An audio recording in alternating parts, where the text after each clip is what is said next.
For Bourdain, food was a storytelling tool and a passport file. In this Saturday, Sept. 12, 2015 file photo, Anthony Bourdain arrives at the Creative Arts Emmy Awards in Los Angeles. On Friday, June 8, 2018, Bourdain was found dead in his hotel room in France, while working on his CNN series on culinary traditions around the world.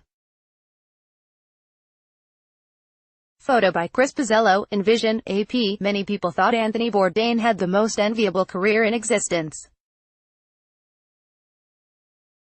He didn't deny it. "I have the best job in the world," the globe-trotting food taster and culinary storyteller once told The New Yorker magazine, stating the rather obvious, "If I'm unhappy, it's a failure of imagination." Bourdain's stunned fans were mourning the loss of that singular imagination on Friday following his death from an apparent suicide, recalling everything from his fearless consumption of a beating cobra's heart, or a sheep testicle, like any other testicle, he remarked, to his outspoken support of the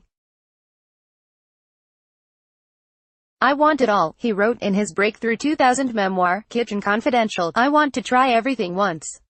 And it seemed that he pretty much accomplished that, traveling the globe some 200 days a year for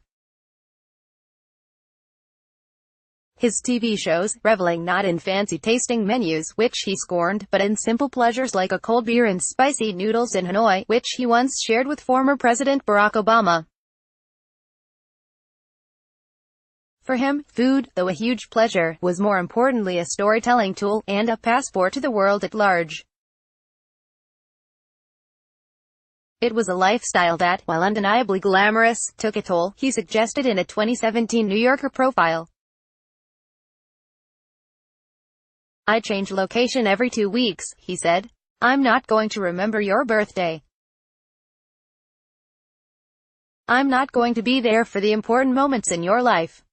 Not surprisingly, it was on the road, in eastern France, that Bourdain, 61, was found unresponsive Friday morning by good friend and chef Eric Ripert.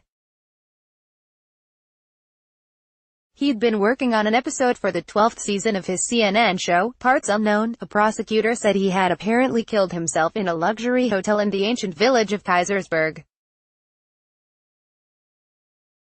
He left behind an 11-year-old daughter, Ariane, from his second marriage. In a 2008 interview with the Associated Press, Bourdain had said his daughter's birth had changed his outlook on life. "I feel obliged to at least do the best I can and not do anything really stupidly self-destructive if I can avoid it." At the time of his death, his girlfriend was Asia Argentos, the Italian actress who has accused Harvey Weinstein of rape. In an essay written after fellow chef Mario Batali was accused of sexual assault, Bourdain wrote that, "One must pick a side. I stand unhesitatingly and unwaveringly with the women." Argento wrote on Twitter Friday that Bourdain was "my love, my rock, my protector." Traversing the globe meant visiting areas of conflict and also intense poverty, and Bourdain didn't shy away from either. In No Reservations on the Travel Channel, he went to Haiti after the devastating earthquake in 2011, and reflected on his ambivalence at being there. "They're talking about local cuisine, and that means I'm shoveling food into my face that a lot of those people can't afford," he said. And he described how his well-meaning efforts to feed locals around him led to chaos and hungry kids being beaten with a stick. There was, of course, a more lighthearted side to his travels, including some wild and bizarre eating experiences.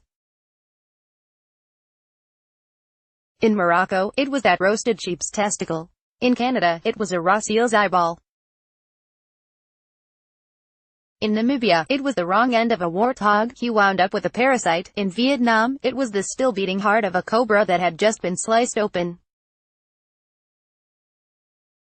Much closer to home, Bourdain lived in New York. When he wasn't traveling, was a late-night visit to a Waffle House in Charleston, South Carolina, described in poetic terms by Bourdain as an irony-free zone where everything is beautiful and nothing hurts.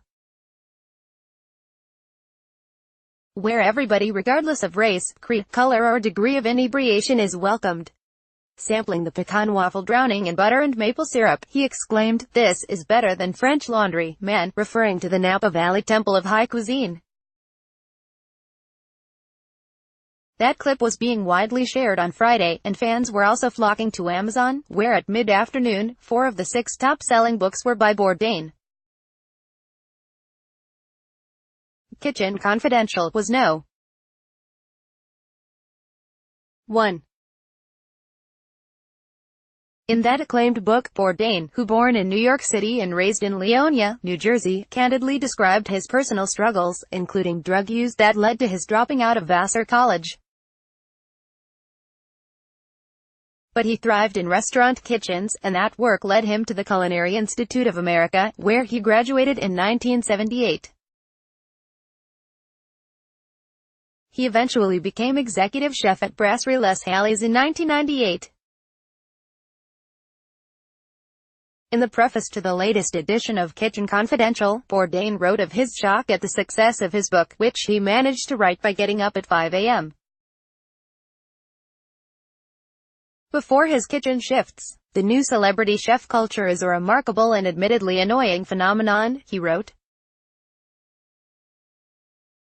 While it's been nothing but good for business, few people are less suited to be suddenly thrown into the public eye than chefs. Fellow celebrity chefs didn't always gain Bourdain's respect or praise.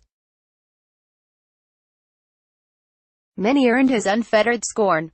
Among them, Alice Waters, whose insistence on organic food he once described as very Khmer Rouge. He called Sandra Lee pure evil, and worse. He called New Orleans chef Emeril Lagasse Ewok-like, and Guy Fieri's Times Square eatery, Guy's American Kitchen. Some noted that Bourdain's death came just days after the suicide of fashion designer Kate Spade, also a great shock to those who knew her. Bourdain's own mother, Gladys Bourdain, a longtime editor at the New York Times, said she had no indication that her son might have been thinking of suicide. "He is absolutely the last person in the world I would have ever dreamed would do something like this," she told the Times. "He had everything. Success beyond his wildest dreams. Money beyond his wildest dreams." AP writers Sylvie Corbett and Elaine Ganley in Paris, Hillel Itali and David Bowder in New York contributed to this report. Copyright 2018 The Associated Press. All rights reserved. This material may not be published, broadcast, written or redistributed. Advertiser content.